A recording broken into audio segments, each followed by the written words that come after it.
Well, hi everyone. It's Marcus, and welcome to more chatting in my jungle room with all my gorgeous indoor plants who are hating on me right now because it's actually starting to get really hot in Adelaide again, and they do not like that. But enough about me and my plants. I'm going all the way over to Melbourne right now, where I'm chatting with Arthur Hull. Arthur, come in loud and strong. How are you?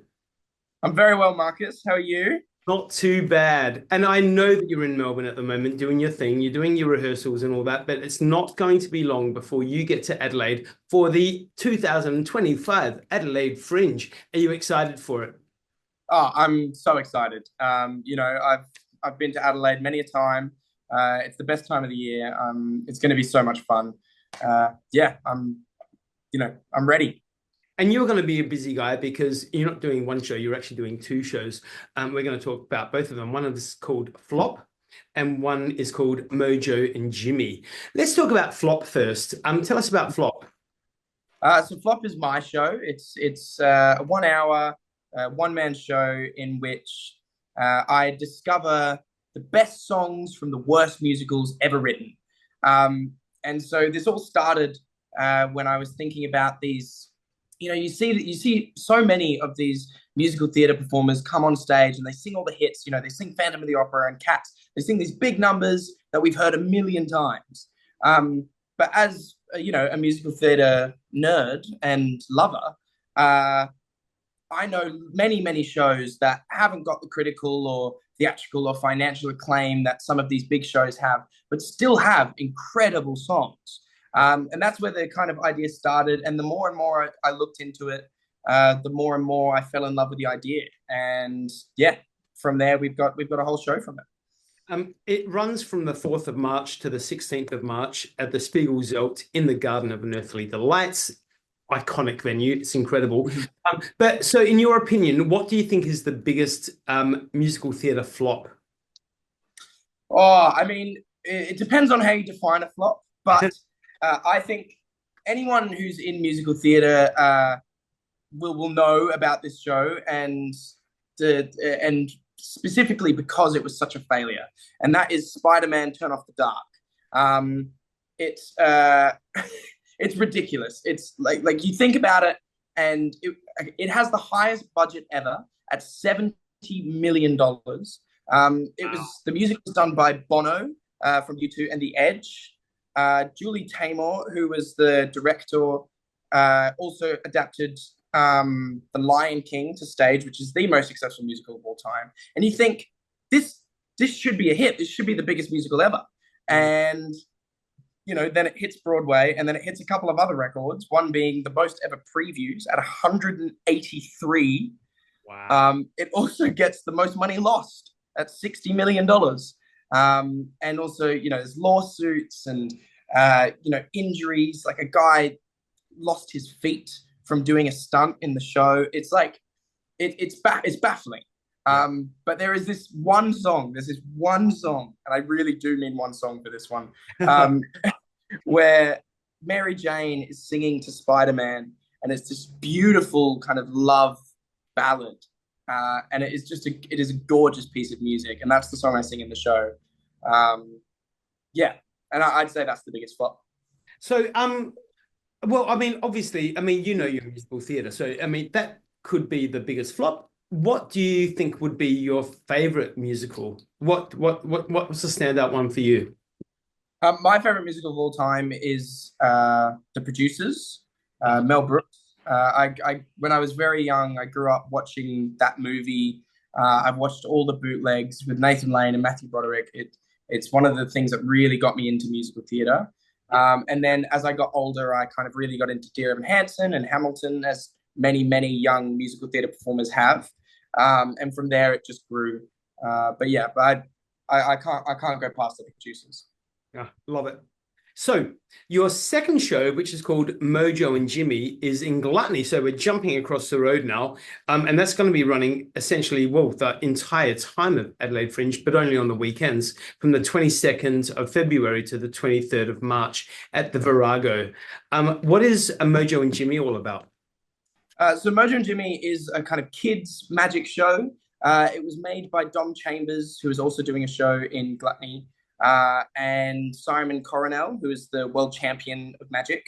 Uh, he won it last year, and they really wanted to make a show, a kids show that still has amazing magic.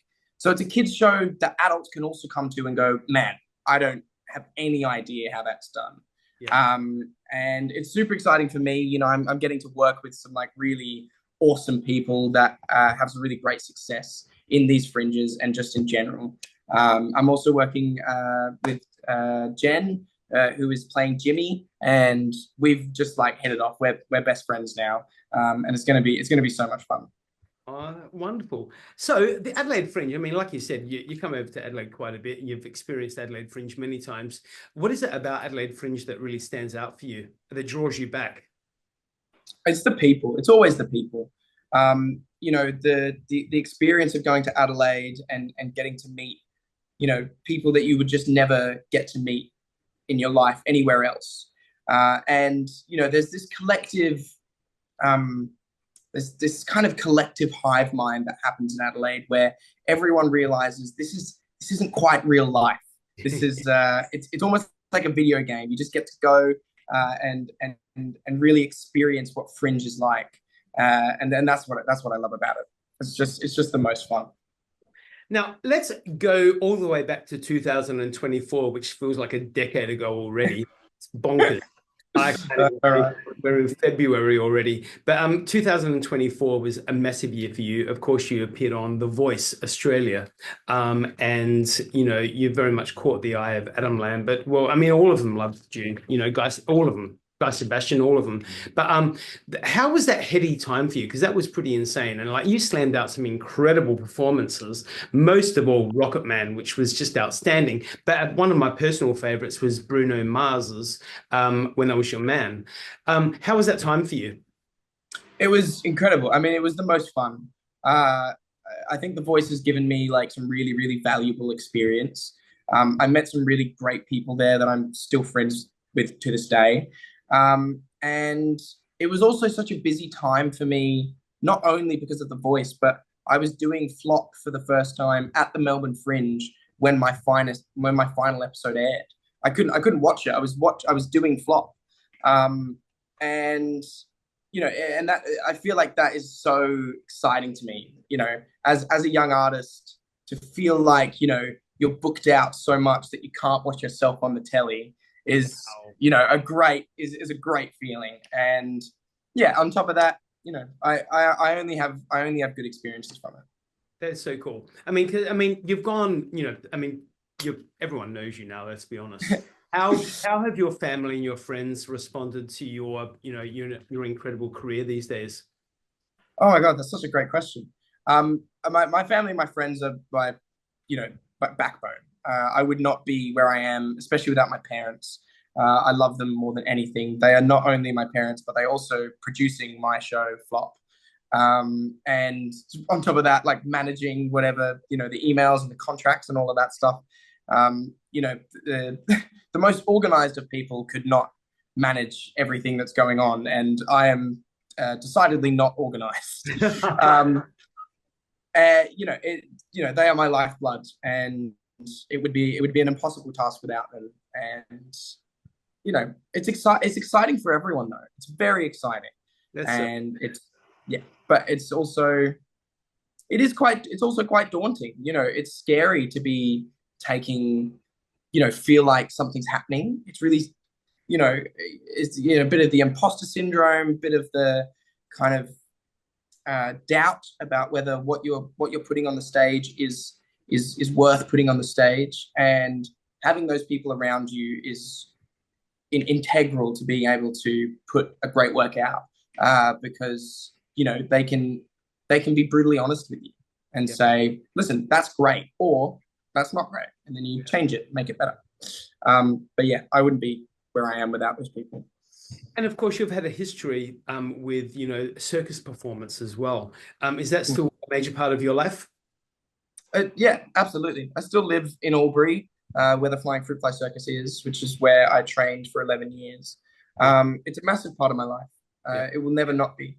yeah, I, you know, but I always think of skills in the arts as tools. I feel like what has happened, especially recently after The Voice and things like that, I've had people try to push me into, oh, are you a musician? Or are you a circus artist? Or are you a comedian? Like, what are you? And I go, I'm an artist. Yeah.